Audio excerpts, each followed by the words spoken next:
جنگ دی د وزیر او والي. جنگ دی د وزیر او والي دا یې کیسه ده، ځکه هغه سوځي چې پرې بله لمبه ده. وزیر ویل تر تا خوار زه خاوند د اقتدار یم، په بودیجه او ټولو عوایدو کې سهامدار یم. والي ویل زه د ټولو قراردادونو ټیکهدار یم، زه د ولایت د نسوارو او تریاکو اجاره دار یم. جنگ دی د وزیر او والي دا یې کیسه ده، هغه زړه سوځي چې د پوی رڼا پکې بله ده. وزیر ویل ما ټاکي پاچا په تایید د شورا، میلیونونه میلیونونه لګیږي چې دوی سي رضا. والي ویل ما ټاکي پټ ارګانونه او پاچا، ما په ټاکنو کې کیږي ډېرې ډالۍ تا او بالا. جنگ دی د وزیر او والي دا یې کیسه ده، هغه پښه سوځي چې تر لاندې بله لمبه ده.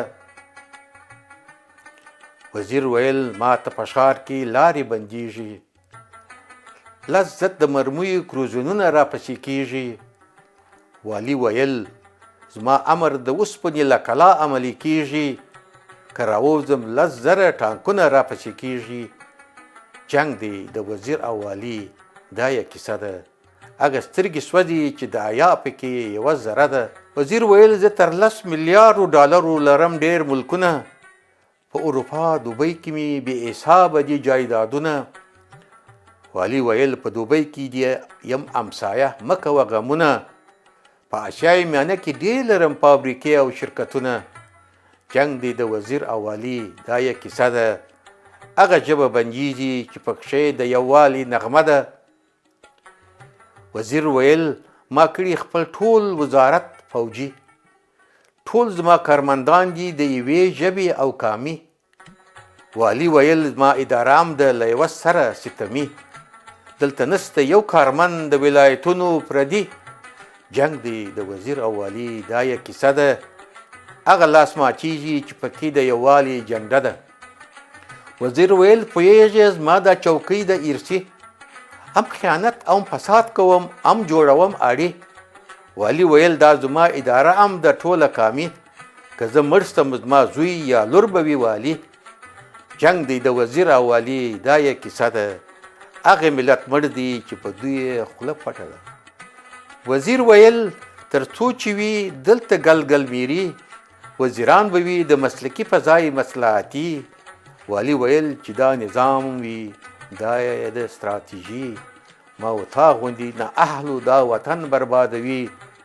جنگ دی د وزیر او والي دا یې کیسه ده، مړه دي هغه وي چې په دوی ستړ ګړنده ده. وزیر ویل عجبه دا خلک نه کوي له ما شکایت، په هیڅ کار کې مې نسته له قصده قومي عدالت. دا 20 کاله پر دې چوکۍ ناست یم بې حرکت، ټول خلک په خوشحالي زغمي زما دا ملي خیانت. واوره جنگ دی د وزیر او والي دا یې کیسه ده، هغه شورا مړه ده چې په دوی خوله پټه ده. وزیر ویل چې هر څه دولت ته غوړې ګوتې ورکوم، ګوتڅنډنه ورته وکړم یا له نظامه سر ولغړوم. والي ویل د ګمرکاتو عاید په خپل حساب کې اچوم، هغوی د سرو زرو مډالونه زه جرتکونه ورکوم. واوره جنگ دی د وزیر او والي دا یې کیسه ده، خاین دی هغه چې په اشوا یې د قلم څوکه ماته ده. وزیر ویل زه بهرنیانو ته تل مور غالۍ ډالۍ کوم. والي ویل زه بهرنیانو ته د الماسو غاړګۍ ډالۍ کوم. وزیر ویل زه د بودیجې په لګښت کې کل مختار یم. والي ویل زه د خپل ګمرک خپله پوره ذمه دار یم. جنگ دی د وزیر او والي دا یې کیسه ده، هغه خاین دی چې له هغو سره بنده کلمه ده. وزیر ویل زما په وزارت کې د رشوت رسمي. والي ویل رشوت او قاچاق دی زموږ کار ملي. وزیر ویل زموږ د مقررې اساس دی یوازې قامي. والي ویل رشوت زما په اداره کې سوی اسلامي. جنگ دی د وزیر او والي دا یې کیسه ده، واکمنان شیطانان سوي نفاق اچولې مخه ده.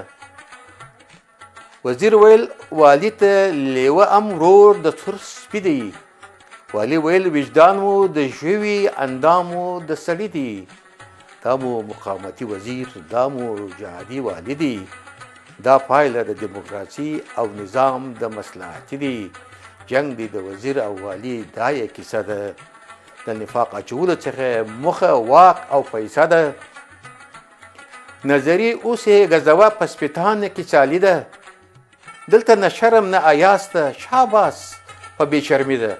دا لوبه د وزیر او والي غوښ په غوښ او مساوي ده.